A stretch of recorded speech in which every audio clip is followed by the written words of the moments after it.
After 8 sessions in a row of gains, the longest run since August, the ASX 200 fell today. That's as one of the world's biggest credit agencies, Moody's, downgraded the US credit ratings by one notch from AAA to AA1 because of higher government debt. The US government's running deficits of 6.4% last year, $2 trillion per annum, and they're about to go and throw on top of that potentially a spending bill that will go and add to that debt burden as well. So Moody's has looked at that. There's been no real attempt to go and close that gap, and I'm not surprised. It just follows what we saw with S&P back in 2011 and Fitch in 2023. There was also mixed economic numbers for April out of China today, with industrial production beating expectations while retail sales was softer. And while the Chinese data helped to lift the Australian share market late morning, it couldn't hold on to those gains. By the close, the ASX 200 lost 0.6%. Energy stocks did most of the damage, along with the miners and property players. Macquarie traded ex-dividend.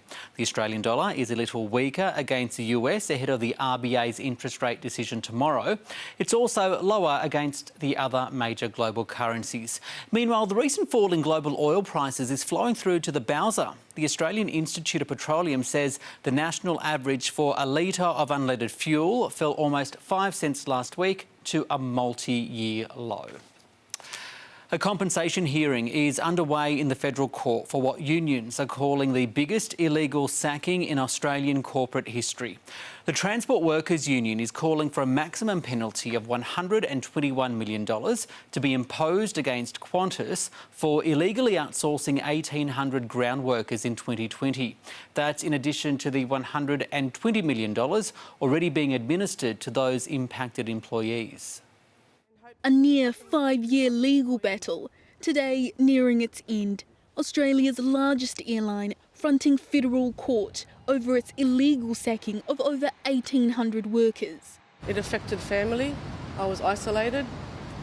I thought it would be my retirement job, just like all of us. Yeah, I was there for 28 years. Didn't think this would happen. None of our colleagues did. The trial dates back to the pandemic era, when Qantas cut and outsourced thousands of jobs, partly motivated by a desire to prevent industrial action. A year later, the federal court ruled Qantas breached the Fair Work Act, a decision which was twice upheld by the High Court in 2022 and again in 2023. In that same year, Qantas reported record underlying profit of $2.5 billion. The Transport Workers Union today arguing for the maximum penalty of $121 million. We have to send a very strong, clear signal to Qantas and every other company in Australia that this can never, ever happen again to any Australian worker. Qantas has already agreed to fund a $120 million pool for economic loss and emotional damages.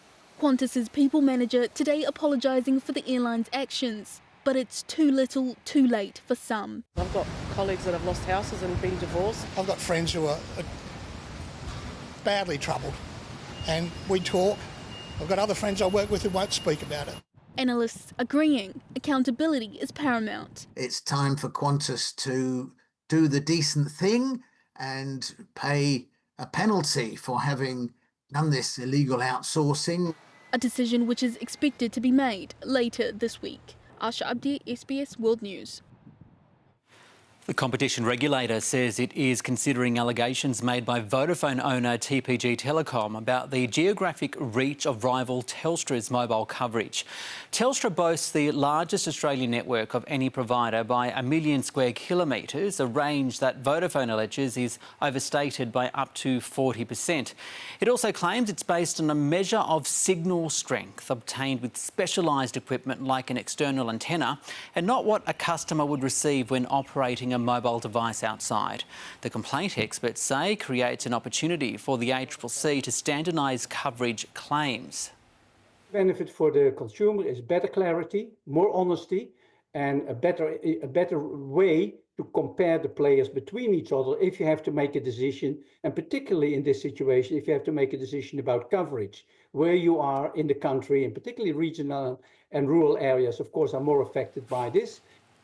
Vodafone says Telstra has acknowledged the complaint by adapting the wording on its website to clarify how coverage is measured. And in a statement, Telstra didn't deny updating its website to help simplify consumer comparisons, but did say no matter how you look at it, its network covers more of Australia than any other, adding that any suggestion that Telstra had misled the public is completely untrue. And Austrian officials have wasted little time in addressing the costs associated with hosting the Eurovision Song Contest next year after its contestant won in Basel at the weekend. JJ was welcomed home by screaming fans at Vienna Airport, holding the trophy and a bunch of flowers. His win means Austria will now host the competition next year. The national broadcaster and Austrian government are already discussing which city will host it and how it will be funded. Its Finance Minister Markus Marter-Bauer joked on Instagram, referring to a post from a satirical website saying he had voted for Sweden 3,000 times so that Austria wouldn't have to host the expensive event, adding Janice that 3,000 times probably wasn't enough.